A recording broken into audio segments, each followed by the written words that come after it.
Hello दोस्तों, good morning. Neetu भाई blog पर आप लोग का स्वागत है। आशा करते हैं लोग बहुत अच्छे होंगे, स्वस्थ होंगे। जो जहाँ है कान्हा जी के पास सब लोग अच्छे होंगे, मैं भी अच्छी हूँ। राधे राधे। जैसे कि सुबह हो गई है, सुबह होते ही जो मेरा डेली का रूटीन रहता है, बच्चों के लिए लंच बनाना, नाश्ता कराना, उनको स्कूल भेजना, जो डेली का काम है मेरा, तो उसी काम में लग गई हूँ। बच्चे मेरे रेडी हो गए हैं और बच्चों को स्कूल भेजूंगी। उसके बाद अपना घर का फटाफट काम करूंगी। और प्रयास ये रहता है ना कि मैं नहा के पूजा करूँ, लेकिन इस समय नहीं हो पाता क्योंकि बच्चों को स्कूल भेजना टाइम से रहता है। तो बच्चे स्कूल चले गए हैं। घर यहाँ से वहाँ तक फैला हुआ, बहुत ज़्यादा फैला हुआ है। देखिए, ये अभी झलक सो रही, झलक उठी नहीं है। और बच्चे 9 बजे में स्कूल चलेंगे, झलक सो रही है अभी। झलक उठेगी और तो अपना नाश्ता वास्ता करेगी, फ्रेश वगैरह होगी। और आज बना रही हूँ उसका पराठा, गोभी और मूली का पराठा बना रही हूँ। दोनों को थोड़ी सी गोभी रखी थी और थोड़ी सी मूली रखी हुई थी, तो दोनों को क्रश किया।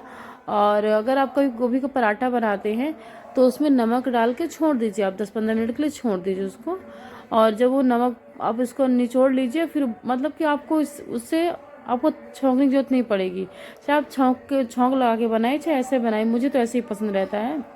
तो फटाफट बनाए। और मैं तो नाश्ता करूँगी नहीं, मैं तो वही नहाने के बाद ही करूँगी। तो मैंने सब कुछ सारी प्रिपरेशन कर दी थी। फिर दीदी ने नाश्ता बनाया था और तो बच्चे आने आगे तो स्कूल चली गई हैं। और दीदी रह गई थी, दीदी और झलक ने नाश्ता किया। और दीदी की जेठानी यही है, उनकी तबीयत खराब है तो वो यही इस समय है। तो उनको टाइट वाइट हो गया है, तो यही है दीदी। तो उनको नाश्ता दिया, टाइम से सब लोगों ने खाया पिया। और मैं आप विश्वास नहीं करेंगे, दिन के बज रहे हैं 1 और मुझे इतनी डांट पड़ी आज, क्योंकि ऐसा कुछ नहीं था कि टाइम से मैं नहा ली थी। मैं टाइम से नहा ली थी, पूजा भी कर ली थी 11:30 में, तो 11:30 बजे मेरी पूजा हो गई थी। लेकिन बस वो क्या बैठे थे, इच्छा ही नहीं थी कुछ खाने की, क्योंकि कल बीटू को दिखाने ले गए थे, छोटे वाले बेटे को। तो जब डॉक्टर ने ऐसा बोल दिया ना कि अब, मैं पहले ये था कि चलो एक उम्मीद थी कि डॉक्टर ऑपरेशन कर देगा तो इस चीज़ से मैं फ्री रहूँगी, कि मतलब मुझे कहीं भागना ना पड़ेगा, मुझे बाहर नहीं जाना पड़ेगा। इस चीज़ की मुझे बहुत खुशी थी कि चलो अपने शहर में ही ट्रीटमेंट मिल जाएगा और मुझे कोई दिक्कत होगी तो यहाँ सब लोग हैं। लेकिन अब डॉक्टर बोला बाहर ले जाइए, बाहर मेरे साथ कौन जाएगा। और इस चीज़ के लिए मुझे बहुत परेशान हो रही हूँ कि मैं किससे कहूँ कि मुझे ले चलो आप मुझे, क्योंकि डॉक्टर ने ऐसा कुछ बोला है ना कि आप जितना जल्दी हो सकते हैं उसका ऑपरेशन कराइए, नहीं तो वो ग्रोथ नहीं करेगा। जब ऐसा डॉक्टर ने बोल दिया है ना, तो टेंशन है। सबसे बड़ी बात तो बहुत ज़्यादा टेंशन है, इसलिए दिमाग में कुछ अच्छा ही लग रहा था। तो बस ना पूजा वूजा करने के बाद कान्हा जी के पास बैठे बात की, ऐसे 2 मिनट की है भगवान से। मेरी यही पता नहीं, मेरी किस्मत तो इतनी अच्छी है कि मैं क्या बताऊँ। भगवान से मेरी बस यही शिकायत रहती है कि मैं ही क्यों। और लेकिन किस्मत में तो यही लिखा है ना। पता नहीं कितना संघर्ष जीवन में झेलना है, इतना संघर्ष जीवन में झेलना है। मतलब मैं, जो हो गया सो उससे बदला तो जा नहीं सकता है। लेकिन मेरे बच्चे ठीक रहे, बस इतना ही लगता है कि मेरे बच्चे ठीक रहें। वो जो है यही है, मेरे लिए सब कुछ है। और इनको बहुत अच्छा पढ़ा, फ्यूचर हर एक चीज़ देना। लेकिन ये ठीक रहे तब मैं कुछ कर पाऊँगी। इनको कुछ ना कुछ लगा ही रहता है बच्चों को मेरे। तो बच्चों को शाम को सारा दोपहर का खाना पीना, मैं आपसे बताई नहीं, मैं दोपहर सुबह 1 बजे नाश्ता की थी, फिर उसके बाद खाना पीना। इस चीज़ की मुझे बहुत डांट पड़ी आज की, मतलब कि इतना तुम टाइम से खाना खाती हो। जब सुबह नाश्ता डेली का नियम है कि बच्चों को मैं लंच बनाऊंगी, तो ऐसा नहीं कि नाश्ता रहता नहीं, सब कुछ रहता है। लेकिन मेरी एक आदत रहती है कि मैं नहा के पूजा करके अपने बाल गोपाल को रखी हूँ, तो उनको खिलाने के बाद ही मैं खाती हूँ। भोग लगाए भगवान को खिला तभी मैं खाती हूँ।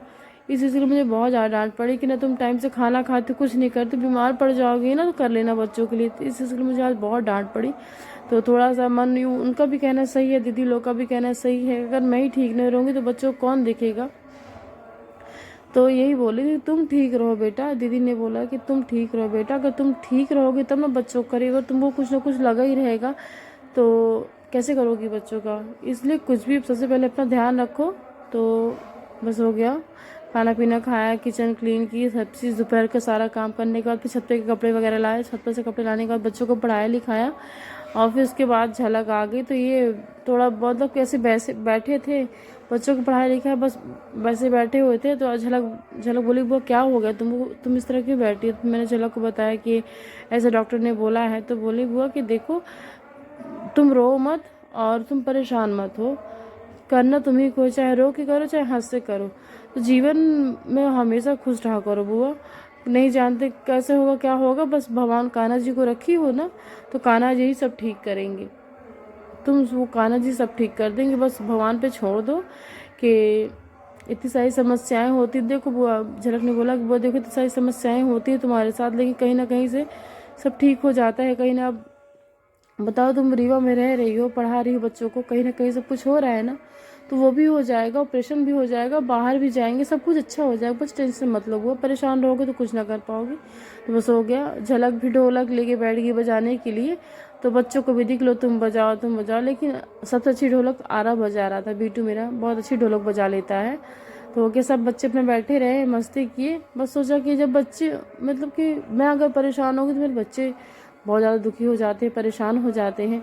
तो इस चीज़ के लिए मैंने सोचा कि चलो उस चीज़ को लेके बैठूंगी नहीं, जो समस्याएं हैं जैसा है जो भी होगा करना तो मुझे ही है, तो मैं करूँगी। और इस चीज़ के लिए मैं करना मुझे ही, बस मैं सोचा करना है मुझे, तो मुझे ही करना है, करूँगी मैं, जो भी होगा जैसा वो देखा जाएगा। तो दोपहर को मतलब कि दाल दाल थोड़ी, बच्चे मेरे दाल रोटी बड़े आराम से खा लेते हैं, तो दाल लिया और खजूर भी खा लेते हैं, तो खजूर चाट मतलब 3-4 खजूर बच्चों के लिए खजूर लिया थोड़ा सा, और दूध में थोड़ा सा गुड़ डाल के दिया। मेरे बच्चे गुड़ पसंद करते हैं, लेकिन चीनी मीठा बहुत कम खाते हैं, बहुत कम, ना के बराबर खाते हैं। आरब तो खाता है लेकिन आर्यन बिल्कुल भी नहीं खाता। तो बच्चों को खाना खिलाया और बच्चों को सुलाऊंगी, तो बच्चे अपना खेल है, सोए नहीं मेरे बच्चे, टीवी देख रहे हैं। तो किचन क्लीन के फटाफट दीदी बोली किचन क्लीन कर लो जाओ, मतलब कि तुम बर्तन धुल दो, बाकी मैं सब बर्तन दीदी ने धुल दिया था। तो मैं बोली कि मैं धुल देती हूँ, दीदी बोली तुम रहने दो, छोड़ो बर्तन वगैरह। तो मैंने बर्तन बस ये सब रखा और ये सब छोड़ छाड़ के चली। दीदी बोली जाओ तुम बच्चों को सुलाओ, नहीं तो उनको लेट हो जाएगा, मतलब कि वो रोने लगते हैं, बहुत परेशान करते हैं बच्चे, तो उनको सुलाऊंगी। तो दीदी बोली बस तुम गैस क्लीन कर दो, बाकी मैं बर्तन धुल दूँगी। तो बर्तन में जाकर जाली में रखे हुए थे, तो मैंने इनको स्टैंड में रखा और फिर उसके बाद जाऊँगी बच्चों को सुलाने। तो फिर कल से अगला दिन स्टार्ट हो जाएगा। तो प्लीज़ मेरे चैनल को लाइक सब्सक्राइब कर दीजिएगा। अब मेरा वीडियो पूरा देखिए, स्किप मत करिए, क्योंकि इस चीज़ की मुझे बहुत नीड है। प्लीज़ मेरा सपोर्ट करिएगा आप लोग। और फिर हो गए, बच्चे खा लिए हैं। अब हम लोगों ने सब लोगों ने खाना खाया, 10-5 मिनट से बैठे, फिर बच्चों को सुलाऊंगी मैं। तो मिलते हैं नेक्स्ट ब्लॉग में। Good night, Radhe Radhe. आशा करती हूँ आप लोग को आज का मेरा ब्लॉग पसंद आया होगा, कमेंट प्लीज़ करिएगा। गुड नाइट, राधे राधे, जय श्री कृष्णा, राधे राधे।